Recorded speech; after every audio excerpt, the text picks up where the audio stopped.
Roe v. Wade, a legal case in which the United States Supreme Court ruled on January 22, 1973, that overly restrictive state regulation of abortion is unconstitutional. The court held that a set of Texas statutes criminalizing abortion in most states violated a woman's constitutional right to privacy, which it is found to be implicated in the liberty guarantee of the 14th Amendment's Due Process Clause, which states, "Nor shall any state deprive any person of life, liberty, or property without due process of law." In 2022, the Supreme Court overturned Roe v. Wade. Jane Roe, a fictitious name used to protect the identity of the plaintiff, Norma McCorvey, in 1947 through 2017, filed a federal lawsuit against Henry Wade, the district attorney of the Dallas County, Texas, where Roe lived. The Supreme Court rejected Roe's assertion of an absolute right to terminate a pregnancy in any way and at any time, instead of attempting to balance a woman's right to privacy with the state's interest in regulating abortion. According to Blackmun, only a compelling state interest justifies regulating limiting fundamental rights such as privacy, and legislators must therefore draft statutes narrowly to express only the legitimate state's interests at stake. The court then attempted to balance the state's distinct compelling interest in pregnant woman's health and the fetus's potential life. It set the point at which the state's compelling interest in the health of the pregnant woman would allow it to regulate abortion at roughly the end of the first trimester of pregnancy. In terms of the fetus, the court determined that point to be capability of meaningful life outside of the mother's womb, or viability, which occurs around 24 weeks of pregnancy.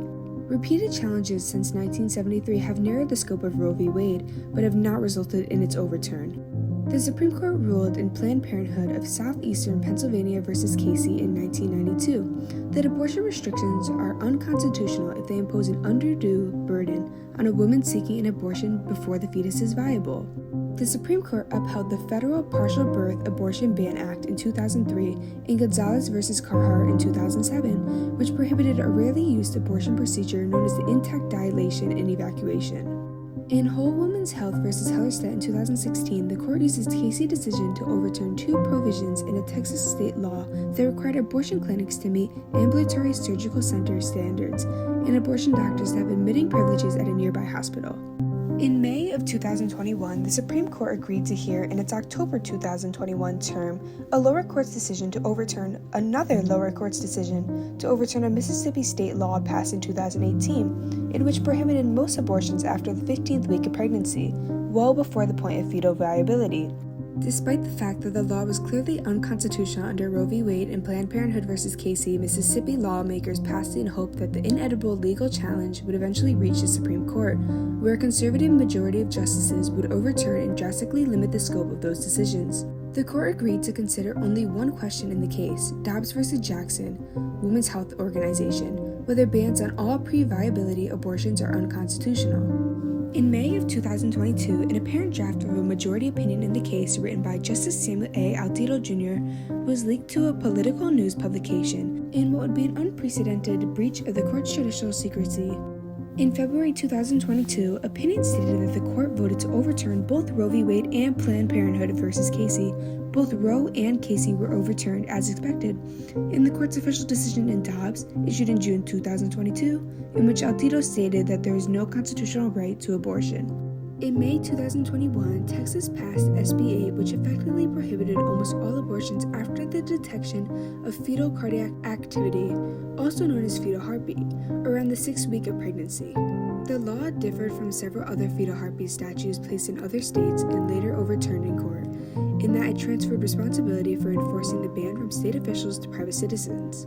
SB 8 allowed any citizen to file a civil lawsuit against anyone who performs or aids and abets the abortion of a fetus older than 6 weeks old. The citizen plaintiffs would be awarded a $10,000 plus legal costs to be paid by the defendants if their lawsuit was successful. Parties who successfully defended themselves against such lawsuits would not be reimbursed for their legal costs. Rape and incest were not exempt from the law.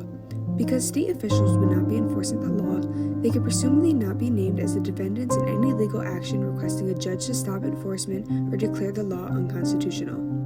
Just 2 days before SB 8 went into effect on September 1st, a group of abortion providers in Texas petitioned the Supreme Court for an emergency stay of enforcement or to vacate an appeals court ruling that had halted litigation in the Federal District Court of the providers' challenge, the Whole Woman's Health v. Jackson. After 3 days, the court announced its decision to not intervene, citing the provider's application's complex and novel antecedent procedural questions and the fact that it is unclear whether the named defendants in this lawsuit, including 2 state officials and its prominent anti-abortion activists, can or will seek to enforce Texas law against the applicants in a manner that might permit our intervention. The majority, however, emphasized that declining to block enforcement of the law, it was not passing judgment on its constitutionality. In another emergency request filed in October, the U.S. Justice Department asked the court to overturn the appeals court stay of the federal district court's order in the United States versus Texas, which has temporarily blocked enforcement of the law. Although the court declined to restate the district court's order, it agreed to expedite review both of the cases on 2 closely related questions: whether a state can avoid federal court review of state of law by delegating its enforcement to the general public, and whether the federal government can sue Texas state officials and all private citizens in federal court to prevent enforcement of the SB 8. Roe had a significant impact on maternal mortality. In 1972, 39 women were known to have died as a result of unsafe abortions, which is almost certainly an undercount. There were only 3 such deaths in 1975.